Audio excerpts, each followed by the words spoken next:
Ayan.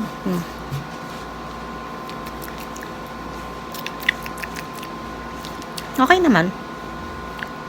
Maanghang. Pero mild pa yun, ah.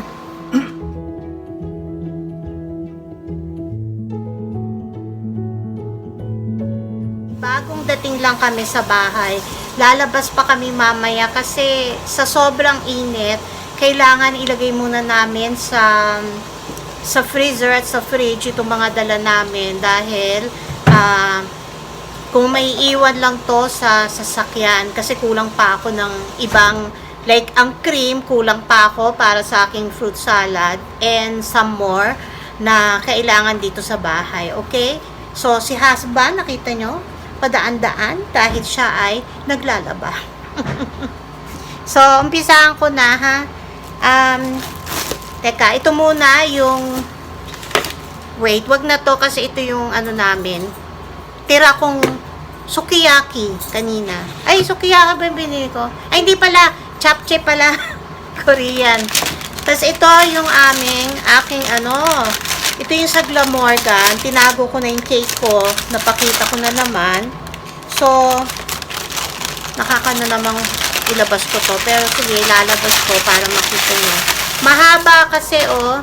And this is my apple strudel na nabili ko sa kanila.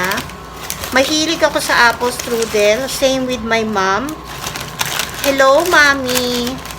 Ay. Ay. Mahirap ibalik. Slide ko na lang yan. Tapos, ito, ang famous nilang cheese buns. Malambot talaga siya at siguro naman masarap na masarap. Kasi ito ay 7.50 yata. Isang ganito. Ito ay 6 pieces. Tinry ko lang na bilhin. Gusto ko sanang tikman doon, but hindi ko naman talaga siya kahit pa magustuhan ko siya, hindi pa ako makakabili ng marami kasi marami kaming pagkain ngayong week na to. Diba? Okay. Oy, naku, montik na. Ito, montik na makalimutan. Ito yung sa H-Mart naman, ha, na nabili namin. Oh, ito yung sweet potato bread. Sweet potato bread. Ito yung roasted sweet potato na talagang masarap siya. Malambot. Slow cook siguro to, slow roasted. Kasi yung kinuhaan ko, nalalagyan, na nakita nyo naman siguro, doon siya niluluto. Shout out ulit kay mami ko kasi gusto niya to. Ayan. Luto na to. Dalawang ganito yung laman nung magkano to? $3 plus. Hindi ko napatikim yung bienang ko kasi wala na sila dito ngayon. So, hindi na nila matitikman. Oops, eto muna.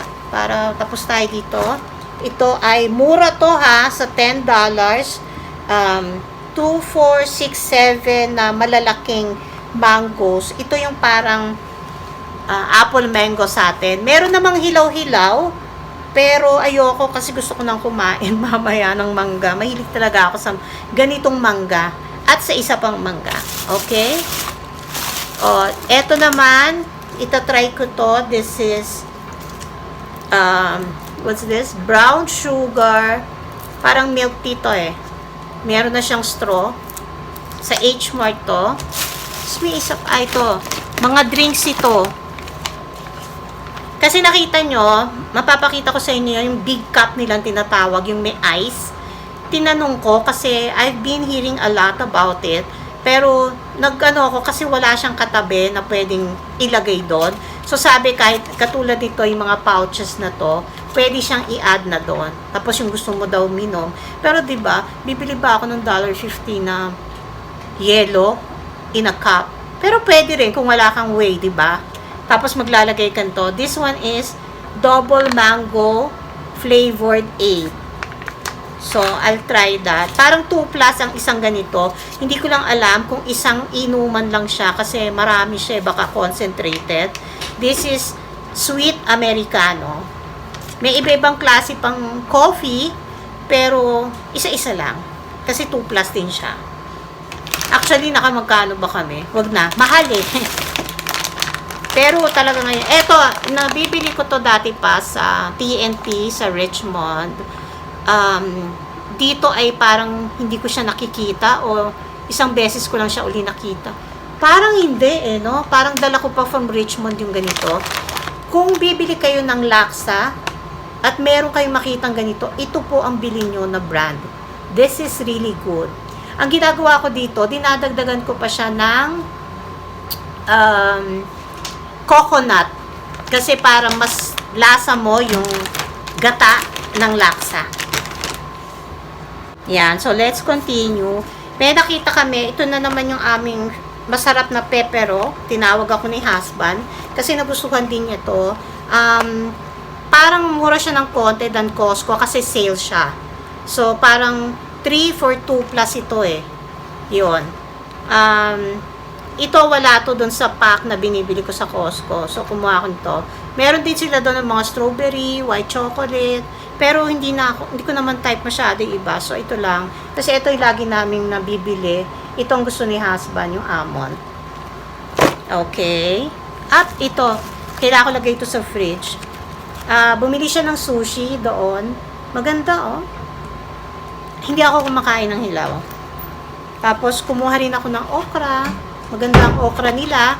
Paano ang ginagawa ko? Kung nilulusot ko yung daliri ko at pinuputol ko ang mga dulo.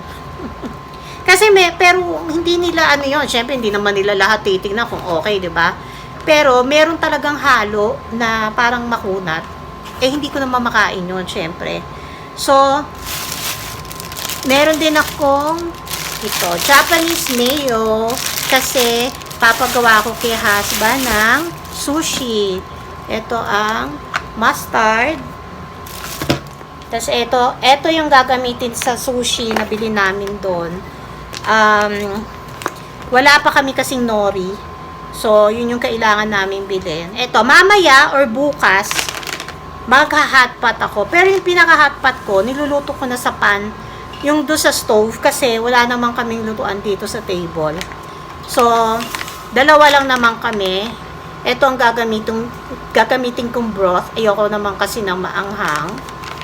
Mushroom siya, hotpot soup base. And then, meron ako nabiling mild na samjang. May in-interview pa ako. Ito pala yung dinidip lang dun sa meat. Tapos, etong ilalagay sa hot pot. This is fish cake claw. Oh my God, sorry. Fish cake claw. Parang totoo, no? Ito naman ang assorted fried fish ball. And then, beef plate. Pang hot pot, pang shabu-shabu. Yon. And lastly, ang isang binili ko na, ito, tatry ko to. Ito ay, yung English nito nandoon sa ano. Ano nga ba to? Parang ano siya caramel something. Yon. Yun lang naman ang binili namin sa napuntahan namin na H Mart, La Morgan Bakery. Yun lang. Yun lang ba? Oo, yun lang pinuntahan namin. Magta-trial lang ako. Bale, nakabili ako kami ng mushroom hot pot soup. So, gagawa lang ako ng sabaw dito. Hindi na talaga yung hot pot na niluluto sa gitna. Pero, napansin ko, hindi ko naman kasi binasa kanina, 4 cups water lang pala. Ayun, naririnig nyo si husband nyo, kausap yung father niya. So, ito yung 4 cups, ilalagay ko na to dito, ha? Ayan, liquid base siya. May mga nabibili ako powder, but this one is liquid. Mushroom naman to, mushroom. Happy birthday daw. Thank you. Nakarating lang namin. Thank you, Kam. Gutom na ka na kasi, kaya ako... Hanap daw po. Habib man, di ako makaharap kasi gutom ka na eh. Hindi pa nga kami naghahaponan. Ngayon po umuwi. Namili nung ibang kailangan niya. Lulutuin lang. Ayan. Kasi yung iba, spicy. Ayoko naman ng spicy. So, ito ang nilagay ko. Ayan. So, actually, marami kaming ganito. Oh. Ito naman ay assorted fried fish ball. fish cake claw. Para siyang yung claw ng mga alimasag or lobster. And then, meron akong beef. Kaso, iniisip ko, sa konti nito, 'di ba? So, kukuha lang ako pa konti-konti. Tapos ilalagay ko dito. Ito na siya, oh. Teka. Ayan, yan yung ano. Nilagyan ko siya ng corn. Dalawang binili naming corn, pero imposible naman dahil napaka-konti ng soap. Tapos green onions. So, pinaboboil ko lang siya. Ito, nakalimutan kong ano yung pakita sa inyo. Pero nilagay ko na to. Ito yung artificial crab claw. Tsaka yung mga assorted fried na fish balls. Ayan. Lulutuin ko lang to saglit. Hindi ko alam kung luto na tong corn. Kasi kaya alam, maubos yung water. Nilagyan ko na nga eh. Kasi alam kong magkukulang ang water. Pero ang lasa, ang sarap. Sayang sana dinagdagan ko yung bili ko ng ng mushroom base. Yung soup base niya. Yun. Kasi meron pa ako, oh. Ito yung beef. Last ko na lang siyang ilalagay. Ito, lalagay ko na yung beef. Nilakasan ko yung heat niya kasi malamig yung beef. Tapos si husband, gusto pa rin maglagay ako ng noodles.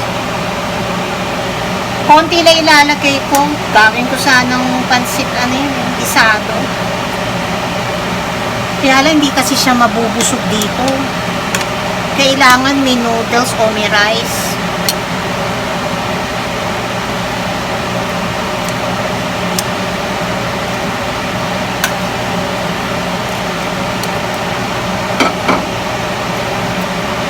Wala nang gulay. Kulang-kulang ang ingredient. Ayan. Tapos, kasi yung noodles ko, mga fresh noodles. So, hindi siya pwedeng magtagal kasi lalabsa. So, ayan. Nakalagyan ko na habang niluluto yung beef. Konti lang talaga yung ilalagay ko na noodles. Pangkanya lang yan. Para kasi magpapansit bisado kasi ako dapat. Tama na ito. Pwede. Ayan o. Pang lang niya yan.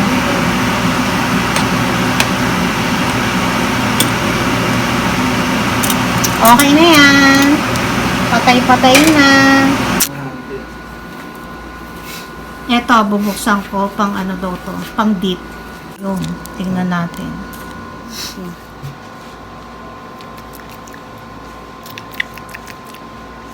Okay naman. Maanghang. Pero mild pa yun, ha? Sa yan sausawan ng mga meat.